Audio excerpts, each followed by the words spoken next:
El príncipe y el mendigo, de Mark Twain, con voz por Laura Malfoy.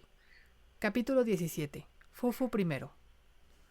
Corrió Miles Hendon hacia el final del puente por el lado de Southwark, con los ojos muy vivos en busca de las personas que perseguía, con la esperanza de alcanzarlas de un momento a otro, pero en esto se llevó un chasco. A fuerza de preguntar, pudo seguir sus huellas parte del camino a través de Southwark, pero allí cesaba toda traza, y el soldado quedó perplejo en cuanto a lo que debía de hacer. No obstante, continuó lo mejor que pudo sus esfuerzos durante el resto del día. Al caer la noche se encontró rendido de piernas, medio muerto de hambre y con su deseo más lejos que nunca de verse realizado. Así pues, cenó en la posada de Tabardo y se fue a la cama, resuelto a salir muy de mañana y registrar de arriba abajo la ciudad. Cuando estaba acostado pensando y planeando, comenzó de pronto a razonar de la siguiente manera. ¿Escapará el niño del lado del rufián, su supuesto padre, si le es posible? ¿Volverá a Londres en busca de sus antiguos parajes? No, no lo hará, porque querrá evitar que lo atrapen de nuevo. Pues, entonces, ¿qué hará? No habiendo tenido amigos ni protectores en el mundo hasta que se encontró a Miles Hendon, tratará, claro, de hallarme otra vez, siempre que estos trabajos no le obliguen a acercarse a Londres y al peligro. Se encaminará a Hendon Hall. Eso es lo que hará, porque sabe que yo me propongo dirigirme a mi casa, y en ella esperará hallarme. Sí, para Hendon el caso era clarísimo. No debía perder más tiempo en Southwark, sino moverse enseguida a través de Kent en dirección a Monksholm, registrando el bosque e inquiriendo durante su marcha. Volvamos ahora al desaparecido reyecito. El rufián a quien el mozo de la posada del puente había visto a punto de alcanzar al mozalbete y al rey, no se unió precisamente a ellos, sino que se quedó atrás y siguió sus pasos. Nada dijo. Llevaba el brazo izquierdo en cabestrillo y tenía el ojo del mismo lado cubierto por un gran parche verde. Cojeaba un tanto y usaba para apoyarse un palo de roble. El mozalbete condujo al rey en un tortuoso rodeo a través de Southwark y no tardó en dar en la carretera real más allá del pueblo. Eduardo, que estaba ya incomodado, dijo que se detendría allí, pues a Hendon le correspondía ir a él y no a él ir a Hendon. No soportaría semejante insolencia y se pararía ahí mismo. El mozalbete dijo: ¿Quieres quedarte aquí cuando tu amigo yace herido en el bosque? Sea pues. El rey cambió de actitud al instante y exclamó: ¿Herido? ¿Y quién se ha atrevido a herirlo? Pero esa es otra cuestión. Sigamos, sigamos. Más deprisa. ¿Tienes plomo en los pies? ¿Está herido? Aunque quien lo hirió sea el hijo de un duque, se arrepentirá de ello. Quedaba todavía un trecho hasta el bosque, pero lo cruzaron rápidamente. El mozalbete miró en torno, vio una rama hincada en el suelo con un andrajo atado y siguió el camino al interior del bosque buscando ramas similares y hallándolas a trechos. Evidentemente eran guías para el lugar a que se encaminaba. De pronto llegó a un claro donde se veían los ruinosos restos de una casa de labor y cerca de allí un granero que empezaba a desmoronarse. Por ningún lado había señales de vida y un profundo silencio reinaba en el lugar. El muchacho entró en el granero, seguido muy de cerca por el ansioso rey. Nadie allí. Eduardo lanzó al mozo una mirada de sorpresa y recelo y preguntó: ¿Dónde está? Respondióle una burlona carcajada. Al instante el niño montó en cólera, agarró un leño y se disponía a atacar al mozo cuando llegó a sus oídos otra carcajada sardónica proferida por el mismo rufián cojo que los había seguido a distancia. Volvióse el rey y preguntó colérico: ¿Quién eres tú? ¿Qué haces por aquí? Déjate de tonterías y tranquilízate. No es tan bueno mi disfraz que pretendas no conocer a tu padre. Tú no eres mi padre, no te conozco. Soy el rey. Si has escondido a mi criado, búscamelo enseguida o te costará caro lo que has hecho. Con fuerte y mesurada voz replicó John Canty: Es evidente que estás loco, y me repugna castigarte, pero si me provocas lo haré. Tus palabras no pueden hacernos daño aquí, donde no hay oídos que escuchen tus locuras. Sin embargo, bueno será que tu lengua se ejercite en hablar con cautela, para que no pueda perjudicarnos cuando cambiemos de paraje. He cometido un asesinato y no puedo permanecer en casa ni tú tampoco porque necesito tus servicios. Mi nombre ha cambiado por prudentes razones. Ahora es Hobbs, Juan Hobbs. Tú te llamas Jack. Procura conservarlo en la memoria. Dime, ¿dónde está tu madre? ¿Dónde tus hermanas? No han acudido al lugar donde las habíamos citado. ¿Sabes dónde han ido? El rey respondió de mal temple: No me perturbes con esos acertijos. Mi madre ha muerto. Mis hermanas están en palacio. El mozo estalló en una carcajada de mofa y Eduardo lo habría atacado si Canty, o Hobbs, como ahora se llamaba, no lo hubiera impedido diciendo: «Déjalo, Hugo, no lo molestes. Su mente desvaría y tus cosas le irritan. Siéntate, Jack, y estate en paz, que pronto tendrás un bocado que comer». Pusiéronse Hobbs y Hugo a hablar en voz baja, y el rey se apartó cuanto pudo de su desagradable compañía. Retiróse a la penumbra del rincón más lejano del granero, donde encontró que el suelo estaba cubierto con un montón de paja. Allí se tendió, cubriéndose con la paja a guisa de manta, y no tardó en quedar absorto en sus pensamientos. Muchos pesares tenía, mas los pormenores quedaban casi olvidados por el supremo de ellos, la pérdida de su padre. A todo el mundo el nombre de Enrique VIII le producía escalofríos y le sugería la idea de un ogro, cuyas fauces respiraban destrucciones y cuyas manos repartían azotes y muerte, pero para aquel niño el nombre no evocaba más que sensaciones de placer. La figura que invocaba tenía un semblante todo bondad y afecto. Trajo el niño a la memoria una larga serie de escenas de cariño entre su padre y él, y meditó complacido en ellas mientras fluían sin amargura sus lágrimas, testimonio de cuán honda y verdadera era la pena de su corazón. Conforme pasó la tarde, Eduardo, abrumado por sus pesadumbres, cayó poco a poco en un sueño tranquilo y reparador. Al cabo de mucho tiempo, no podía decir cuánto, pugnaron sus sentidos por volver a la realidad, y mientras con los ojos aún cerrados se preguntaba vagamente dónde estaba y qué le había sucedido, notó un murmullo, el repentino caer de la lluvia en el techo. Invadió su cuerpo una sensación de placidez, que al poco rato fue rudamente interrumpida por un coro de risas chillonas y de sarcásticas carcajadas. Sobresaltó al niño desagradablemente y le hizo asomar la cabeza para ver de dónde procedía la interrupción. Sus ojos vieron un cuadro repugnante y espantable. En el suelo, al otro extremo del granero, ardía una alegre fogata y en torno de ella, fantásticamente iluminados por los rojizos resplandores, se desperezaban o se tendían en el suelo los más abigarrados grupos de bellacos harapientos y rufianes de uno u otro sexo que el niño hubiera de soñar o conocer en sus lecturas. Eran hombres recios y fornidos, atezados por la intemperie, de pelo largo y cubiertos de caprichosos andrajos. Había mozos de mediana estatura y rostros horribles vestidos de la misma manera. Había mendigos ciegos con los ojos tapados o vendados, lisiados con piernas de palo o muletas, enfermos con purulentas llagas mal cubiertas por vendas. Había un buhonero de vil traza con sus baratijas, un afilador, un calderero y un barbero cirujano con las herramientas de su oficio. Algunas de las mujeres eran niñas apenas adolescentes, otras se hallaban en la edad primaveral, otras eran brujas viejas y arrugadas, pero todas ellas gritonas, morenas y deslenguadas, todas desaliñadas y sucias. Había 3 niños esmirriados y un par de perros hambrientos con cuerdas al cuello, cuyo oficio era guiar a los ciegos. Caía la noche. La cuadrilla terminaba de comer y empezaba la orgía. El jarro de aguardiente pasaba de boca en boca. Se sintió un grito general. ¡Que canten el murciélago y Dick! Se levantó uno de los ciegos y se preparó quitándose el parche que le tapaba los ojos y el conmovedor cartel que rezaba la causa de su calamidad. Dick se desembarazó de su pata de palo y ocupó su puesto al lado de su compañero, haciendo gala a sus piernas sanas y fuertes.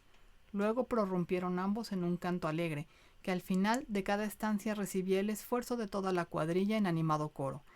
Cuando llegaron al fin de la canción, el entusiasmo de los semiborrachos había llegado a tal punto que todos lo compartieron y empezaron a cantar otra vez desde el principio, armando tal estruendo de voces canallescas que hizo temblar las vigas. Cantaron The English Rogue de Londres en 1665. Siguieron hablando, y en el curso de la conversación apareció que Juan Hobbs no era ni con mucho nuevo recluta, sino que en tiempos pasados se había adiestrado en la cuadrilla. Refirióles su última hazaña y cuando dijo que, por accidente, había matado a un hombre, expresaron todos su aprobación y al añadir el bellaco que el hombre era cura, fue aplaudido por todos y con todos tuvo que beber. Conocidos antiguos le saludaban con alegría y los novatos se sentían orgullosos de estrecharle la mano. Preguntáronle por qué había permanecido apartado tantos meses y él respondió: Londres es mejor que el campo y más seguro desde hace unos años, porque las leyes son muy duras y se ponen en práctica con todo rigor. Si no me hubiera ocurrido ese accidente, me habría quedado. Había resuelto no volver a aventurarme por la campiña, pero el accidente ha dado al traste con todo.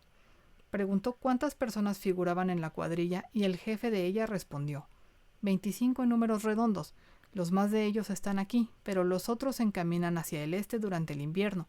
Nosotros vamos a ir en su seguimiento cuando amanezca.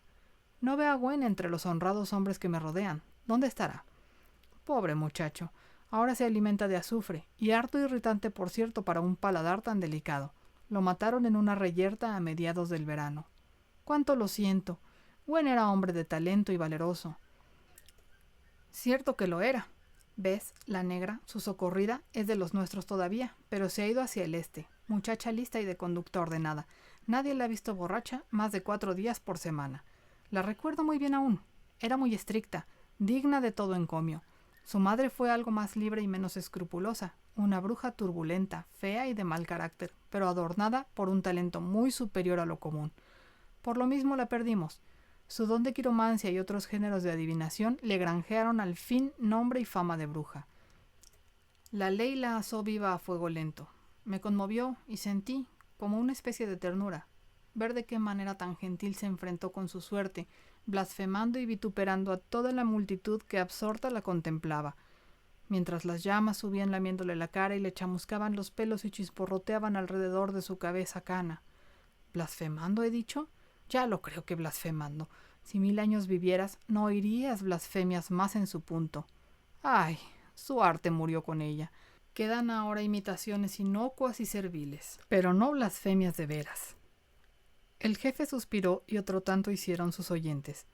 Por un instante cayó una losa de silencio sobre todos los reunidos, porque aún los parias tan endurecidos como aquellos no son absolutamente negados al sentimiento, sino que experimentan una sensación fugaz de aflicción a grandes intervalos y en circunstancias particularmente favorables, verbigracia, en casos como aquel en que el genio y el arte se fueron sin dejar heredero. Sin embargo, un interminable trago en ronda no tardó en restaurar los ánimos de los plañideros.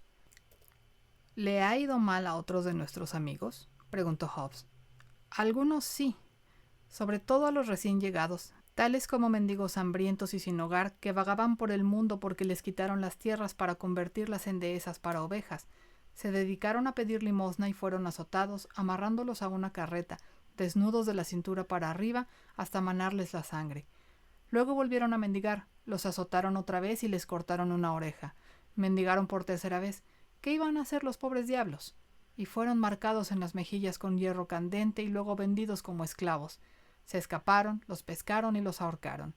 La historia terminó pronto. Otros han escapado, menos mal. Ven aquí, Jekyll, Burns y Hodge. Enseñen sus adornos. Avanzaron los aludidos, se quitaron los harapos y dejaron al descubierto las espaldas, cruzadas de antiguas costuras dejadas por el látigo. Uno se levantó el pelo y enseñó en dónde antaño tuvo la oreja izquierda. Otro enseñó una marca en el hombro, la letra V y una oreja mutilada. El tercero dijo: yo soy Jekyll, y fui en otro tiempo un labrador próspero, con una esposa amante y chiquillos. Ahora soy algo muy distinto por mi estado y profesión. Mi mujer y mis hijos murieron. Tal vez estén en el cielo o tal vez en el otro sitio. Pero, Dios sea loado, ya no tienen nada que ver con Inglaterra. Mi buena madre, que era de conducta intachable, trató de ganarse el pan asistiendo a los enfermos, pero uno de ellos se murió sin que el médico supiera de qué, y por lo tanto quemaron a mi madre por bruja mientras mis niños lo contemplaron gimiendo. Ley de Inglaterra, levanten el vaso y bebamos todos juntos a la salud de las misericordiosas leyes inglesas que la libraron del infierno de Inglaterra. Gracias, camaradas, gracias a todos. Yo pedí limosna de casa en casa con mi mujer, llevando a los famélicos niños, pero como es delito tener hambre en Inglaterra, nos desnudaron y nos llevaron por 3 pueblos dándonos azotes. Bebamos todos otra vez por las piadosas leyes inglesas, porque su látigo se bebió la sangre de mi María, y así llegó muy pronto su bendita libertad. Ahora duerme en la bendita tierra, y a salvo de todo daño. ¿Y los niños? Los niños, mientras la ley me iba azotando de pueblo en pueblo, se murieron de hambre. Beban, muchachos, beban, aunque no sea más que una gota por los pobres niños que no hicieron nunca daño a nadie. Yo volví a mendigar en busca de un mendrugo y me pusieron en la picota y perdí una oreja. Miren, aquí está lo que queda de ella. Volví a pedir limosna y, para que no se me olvide, Aquí tienen lo que restó de la otra. Volví otra vez y me vendieron como esclavo. Aquí en la mejilla, debajo de esta mancha, si me lavara, podrían ver la S roja que dejó la marca del hierro al rojo vivo. ¡Esclavo! ¿Comprenden esta palabra? Un esclavo inglés es el que tienen delante. Me he escapado de mi amo y cuando me encuentren, caiga la maldición del cielo sobre la tierra que lo ha ordenado. Cuando me encuentren me ahorcarán. Una voz vibrante se dejó oír en el enrarecido aire. Eso no sucederá. Y en este día le ha llegado el fin a esa ley. Todos se volvieron y vieron la fantástica figura del niño que se acercaba veloz. Cuando emergió a la luz y se reveló claramente, hubo un estallido general de preguntas. ¿Quién es ese? ¿Qué dice? ¿Quién eres tú, muñeco? El niño permaneció imperturbable en medio de aquellos sorprendidos e interrogadores rostros y respondió con majestuosa dignidad. Soy Eduardo, el rey de Inglaterra. Siguió a esto una explosión de carcajadas en parte de mofa y en parte de júbilo por la excelencia del chiste. Eduardo se sintió ofendido y dijo con aspereza: ¿Así agradecen la regia merced que les he prometido, vagabundos desorejados? Dijo más con colérica voz y excitados ademanes, pero todo se perdió en el torbellino de carcajadas y de expresiones de mofa. Juan Hobbes hizo varios intentos de ser oído por encima de aquel barullo y al fin lo consiguió diciendo: Camaradas, es mi hijo, un soñador, un loco, loco perdido. No le hagan caso, se cree el rey. Soy el rey, dijo Eduardo volviéndose hacia él, y lo sabrás a su tiempo y a tu costa. Has confesado un asesinato y por él te ahorcarán. ¿Tú me harás traición? ¿Tú? Si te pongo la mano encima. ¡Alto, alto!, dijo el vigoroso jefe de la cuadrilla interponiéndose a tiempo de salvar al rey y recalcando esta ayuda con unos puñetazos que derribaron a Hobbes por tierra. ¿No tienes respeto ni a los reyes ni a los que usan puños de encaje? Si vuelves a ofender mi presencia te estrangularé con mis propias manos, y agregó dirigiéndose a su majestad. Haces mal en dirigir amenazas a tus camaradas, muchacho, y debes guardar la lengua para hablar mal de ellos en parte alguna. Sé rey y enhorabuena, si eso satisface tu locura, pero que no sea ello un mal para nadie. No vuelvas a decir lo que has dicho, esto es traición. Seremos malos en cosas de poca monta, pero no tanto que hagamos traición a nuestro rey. En esto somos corazones amantes y leales. Repara si digo la verdad. Ahora todos juntos. Tenga larga vida Eduardo, rey de Inglaterra. Tenga larga vida Eduardo, rey de Inglaterra. La respuesta de la heterogénea chusma fue proferida con tan estentóreas voces que hizo que el destartalado edificio vibrara todo. El rostro de Eduardo resplandeció de placer un instante e inclinó su cabeza al tiempo que decía con grave simplicidad: Gracias, mi buen pueblo. Esta inesperada ocurrencia ocasionó a todos convulsiones de regocijo.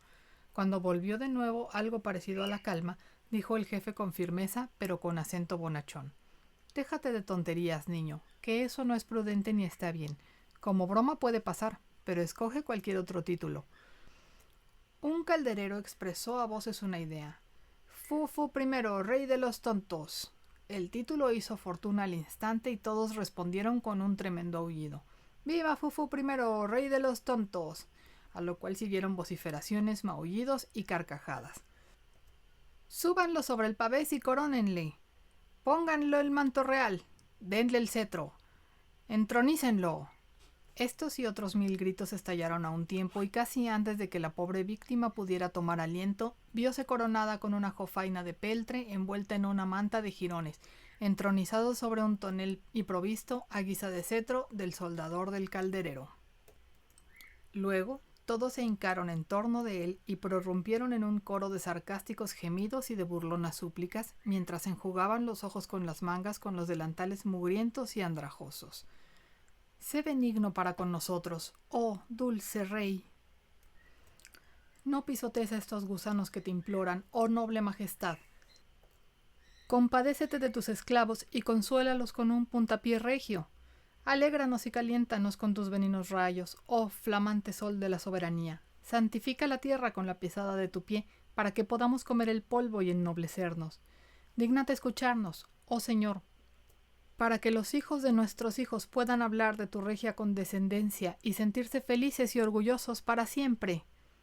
Pero el chusco calderero hizo mofa mejor de la noche y se llevó los debidos honores. Arrodillado, fingió besar los pies del rey, rechazado con indignación, y empezó a pedir a todos un andrajo para pegárselo en la cara, en donde fue tocado por los pies, diciendo que debía preservarlo del contacto del aire vulgar y que haría su fortuna saliendo del camino real y exponiéndolo a la vista mediante 100 chelines para mostrarlo. Se puso tan dicharachero que fue la envidia y la admiración de toda aquella sarnosa ralea. A los ojos del pequeño monarca asomaron lágrimas de vergüenza y de indignación, y en el fondo de su corazón pensaba: si les hubiera inferido el más tremendo agravio, no podrían ser más crueles. Y, sin embargo, no he hecho nada más que ofrecerles mi bondad, y así me tratan por ello. El príncipe y el mendigo, de Mark Twain, con voz por Laura Malfoy. Capítulo 18. El príncipe y los vagabundos. Despertóse al romper el alba la tropa de vagabundos y prosiguió su marcha. Las nubes estaban muy bajas, cenagoso el suelo y el cierzo invernal cortaba. Toda la alegría había desaparecido. Algunos de ellos, hoscos y silenciosos, otros irritables y petulantes, y ninguno de buen humor. Todos estaban sedientos. El jefe puso a Jack al cuidado de Hugo, con algunas instrucciones y órdenes a John Canty para que se mantuviera alejado del niño y lo dejara en paz. Y así previno a Hugo de que no se tratara con demasiada rudeza al muchacho. A poco, el tiempo mejoró y las nubes se fueron en parte. Cesó la cuadrilla de tiritar y se suavizó el humor de todos. Fuéronse poniendo más y más alegres, y finalmente empezaron a embromarse unos a otros y a insultar a los viandantes que se encontraban por el camino. Esto denunciaba que despertaban una vez más a la apreciación de la vida y sus alegrías.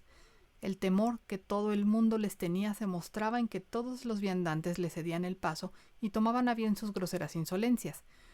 Una de sus maldades consistía en arrancar la ropa tendida en los setos a la vista de sus dueños, quienes no decían «esta boca es mía», pues al parecer se mostraban agradecidos de que no se llevaran también los setos. No tardaron en invadir una pequeña casa de labor donde se instalaron a sus anchas, mientras el tembloroso labriego y su gente vaciaban la despensa para darles desayuno. Acariciaban por debajo del mentón a la mujer y a las hijas, mientras recibían el condumio de sus manos y hacían bromas vulgares acerca de ellas, acompañadas de epítetos insultantes y de zafias carcajadas. Arrojaban los huesos y las verduras al aldeano y a sus hijos, a quienes tenían sin cesar haciendo de criados, y aplaudían tumultuosamente cuando se decía un chiste gracioso. Acabaron por golpear en la cabeza a una de las hijas, ofendida por alguna de sus familiaridades. Cuando se despidieron, amenazaron con volver para quemar la casa sobre las mismas cabezas de la familia si llegaba a oídos de la justicia alguna noticia de sus fechorías. A eso del mediodía, después de una caminata larga y tediosa, se detuvo el grupo detrás de un seto en las afueras de un pueblo grande. Dióse una hora para descansar y todos se dispersaron para entrar al pueblo por diferentes puntos y dedicarse a sus diversas profesiones. Jack fue enviado con Hugo, y ambos anduvieron de acá para allá algún tiempo. Hugo, en busca de una ocasión para hacer un negocio, pero sin encontrar ninguna, por lo que acabó diciendo: «No veo nada que robar. Este es un lugar despreciable, pero mendigaremos». «¿Mendigaremos? Sigue tú tu oficio, qué bien te sienta, pero yo no mendigaré». «¿Que no mendigarás?», exclamó Hugo mirando al rey con sorpresa. «Pero dime, ¿desde cuánto te has reformado?». «¿Qué quieres decir? ¿No has pedido limosna toda tu vida por las calles de Londres?». «¿Yo, idiota?». «Ahorra cumplidos, que así te durará más la provisión. Dice tu padre que has mendigado toda tu vida. ¿Es que ha mentido?». «¿Acaso tendrás la audacia de decir que ha mentido?», dijo sarcásticamente Hugo. «¿Ese a quien tú llamas mi padre? Sí, ha mentido. Mira, compañero, no abuses tanto de esa chanza de la locura. Empléala para tu diversión y no para tu daño. Si le cuento lo que has dicho, te despellejará». «Puedes evitarte el cuidado. Yo se lo diré». «Me gusta tu valor, en verdad, pero no comparto tu juicio. Bastantes palizas y vapuleos se lleva uno en esta vida sin que salga de su camino para provocarlo. Pero procedamos en paz. Yo le creo a tu padre. No dudo que sea capaz de mentir. No dudo que mienta cuando llega la ocasión, porque los mejores de nosotros lo hacemos, pero aquí no hay nada que lo valga. Un hombre sensato no malgasta en tonto una mercancía tan valiosa como es la mentira. Pero vámonos de aquí. Y puesto que te ha dado por renunciar a pedir limosna, ¿en qué nos ocuparemos? ¿Robaremos cocinas?». «Deja ya esa necedad, me impacientas». Hugo replicó colérico: Escucha, camarada, no quieres mendigar, no quieres robar, sea. Pero yo te diré lo que has de hacer. Me servirás de vigilante mientras yo mendigo. Niégate a ello si te atreves. Iba el rey a replicar despectivamente cuando le dijo Hugo interrumpiéndole. Calla, ahí viene un hombre de cara bondadosa. Ahora me voy a desplomar como si tuviera un ataque. Cuando se llegue a mí ese hombre, tú empezarás a gemir, caerás de rodillas haciendo ver que lloras. Luego gritarás como si tuvieras metidos en la tripa todos los demonios del dolor y dirás, «Oh, Señor, es mi pobre hermano enfermo, y no tenemos a nadie. En nombre de Dios, mira con esos piadosos ojos a un pobre enfermo abandonado y miserable. Dale aunque sea un penique a un ser desamparado de Dios y a punto de morir. Y ten en cuenta que no has de cesar de gemir hasta que le saquemos el penique, pues de lo contrario te arrepentirás». Inmediatamente empezó Hugo a gemir, a gruñir, a poner los ojos en blanco y a tambalearse. Cuando el desconocido estuvo cerca, se tendió en el suelo delante de él, lanzando un grito, y empezó a retorcerse en el polvo al parecer en agonía. «¡Oh, Dios mío!», exclamó el benévolo desconocido. «Pobrecillo, pobrecillo, ¿cómo debe sufrir? Déjame que te ayude». «Oh, noble señor, Dios los bendiga por ser tan principal caballero, pero me causa muchos dolores que me toquen cuando me da el ataque. Mi hermano dirá a su excelencia cuánto me atormenta el dolor al ponerme así. Un penique, señor, un penique para comprar un poco de comida y déjeme con mis males». «¿Un penique? 3 te daré, desamparada criatura», dijo el desconocido llevándose la mano a la bolsa con nervioso apresuramiento. «Toma, pobre muchacho, tómalos y que te hagan buen provecho. Ahora ven acá, hijo mío, y ayúdame a llevar a tu pobre hermano a aquella casa donde... Yo no soy su hermano», dijo el rey interrumpiendo. «¿Cómo? ¿Que no eres su hermano?» «Óiganlo», gruñó Hugo, que no dejó de rechinar los dientes. «Niega a su propio hermano cuando está con un pie en la tumba». «Muchacho, duro de corazón eres, por cierto, si este es tu hermano. Por vergüenza tuya. ¿No ves que apenas puede mover pie ni mano? Si no es tu hermano, ¿quién es, pues?» «Un mendigo y un ladrón. Cuando le hayas dado el dinero, te va a robar la bolsa, y harías una milagrosa curación si dejaras caer tu bastón sobre sus espaldas y dejar lo demás a la providencia». Mas Hugo no esperó el milagro. En un momento estaba en pie y corriendo cual el viento, seguido por el caballero y sin dejar de dar grandes gritos en su fuga. El rey, dando gracias al cielo por su propia libertad, huyó en dirección opuesta y no aminoró el paso hasta que estuvo fuera del maléfico alcance del villano. Tomó el primer camino que se le ofrecía y no tardó en dejar muy atrás la aldea. Siguió corriendo lo más deprisa que pudo durante varias horas, sin dejar de mirar nerviosamente hacia atrás por si le perseguían, mas al fin le dejaron los temores y le llegó una agradable sensación de seguridad. Entonces se dio cuenta de que tenía hambre y de que estaba muy cansado. Hizo alto en una granja, mas cuando se disponía a hablar, le atajaron y le despidieron con rudeza. Sus andrajos hablaban en contra suya. Siguió andando, ofendido, indignado, y resuelto a no volver a exponerse a semejante trato. El hambre es ama del orgullo. Así, cuando empezó a caer la noche, hizo otro intento en una nueva casa del labor, pero allí escapó peor que antes, porque le dirigieron palabras gruesas y le amenazaron con prenderle por vagabundo como no se largara más que deprisa. Vino la noche, glacial y encapotada, y aún seguía vagando el pobre monarca, con los pies doloridos. Se veía obligado a moverse sin cesar, porque cada vez que se sentaba a descansar un momento el frío le penetraba hasta los huesos. Todas sus sensaciones, mientras andaba en la solemne oscuridad y la solitud sin fin de la noche, eran nuevas y extrañas para él. A trechos oía voces que se aproximaban, pasaban y se desvanecían en el silencio. Como no veía, de los cuerpos a quienes pertenecían, más que un bulto informe y móvil, todo aquello tenía algo de espectral y pavoroso que le hacía estremecerse. Divisaba a veces el parpadeo de una luz, siempre muy lejana, se diría que casi en otro mundo. Si oía el cencerrillo de una oveja era vago, distante y confuso. Los ahogados mugidos del rebaño llegaban hasta él con el viento de la noche. De cuando en cuando escuchaba el desgarrado aullido de un perro a través del invisible espacio del campo y del bosque. Todos los sonidos eran remotos y hacían pensar al reyecito que toda vida y toda actividad estaban muy lejanas de su persona y que se hallaba abandonado y sin amigos en medio de una soledad inconmensurable. Siguió avanzando entre la pavorosa fascinación de aquella nueva experiencia, sobresaltado a veces por el suave murmullo de las hojas secas sobre su cabeza que parecían cuchicheos humanos y dio de sopetón con la luz cercana de una linterna. Retrocedió hasta las sombras y esperó. La linterna alumbraba junto a la puerta de un granero que estaba abierta. El rey esperó algún tiempo. No se sentía el menor rumor y nadie se movía.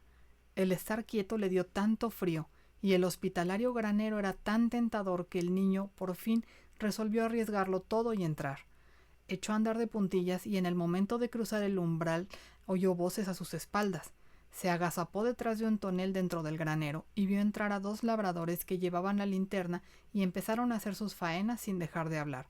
Mientras se movían en torno con la luz, el rey no dio descanso a sus ojos y fijándose muy bien en lo que parecía ser un pesebre de buen tamaño, al otro extremo del granero se propuso acercarse a él a tientas cuando lo dejaran solo.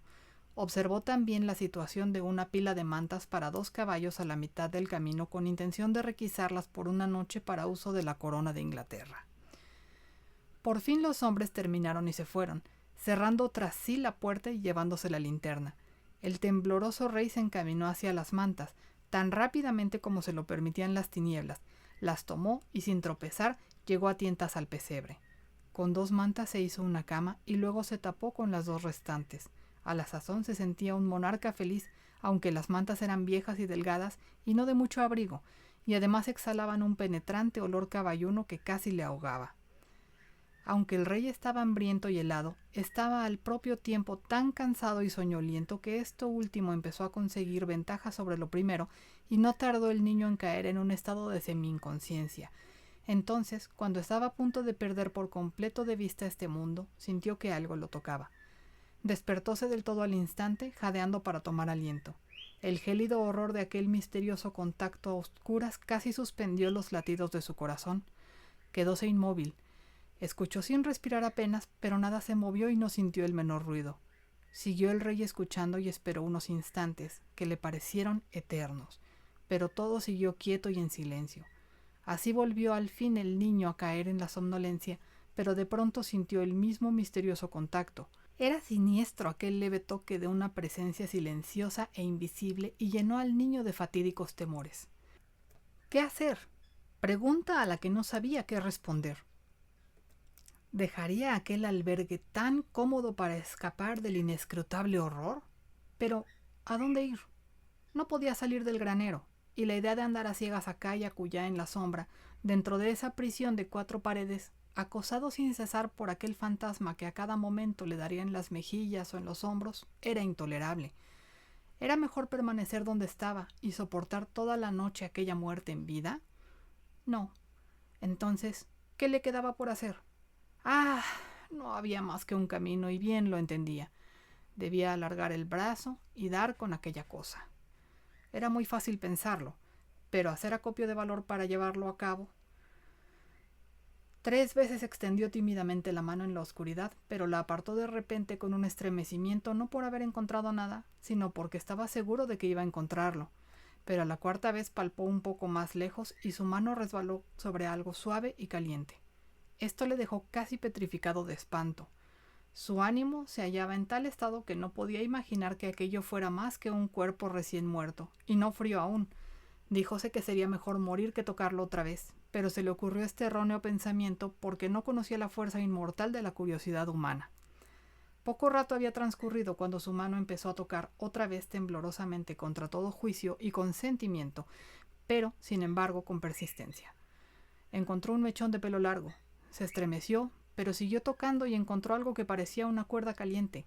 Siguió la cuerda hacia arriba y se halló con una inocente ternera, porque la cuerda no era tal cuerda, sino la cola del animal. Sintióse el rey hondamente avergonzado de sí mismo por haber experimentado tal espanto y horror ante una cosa tan insignificante como es una ternera dormida, mas no debió haber pensado así, porque lo que le había asustado no era una ternera, sino un terrible no sé qué sin vida representado por la misma, y cualquier otro niño en aquellos tiempos supersticiosos habría hecho y padecido lo mismo que él.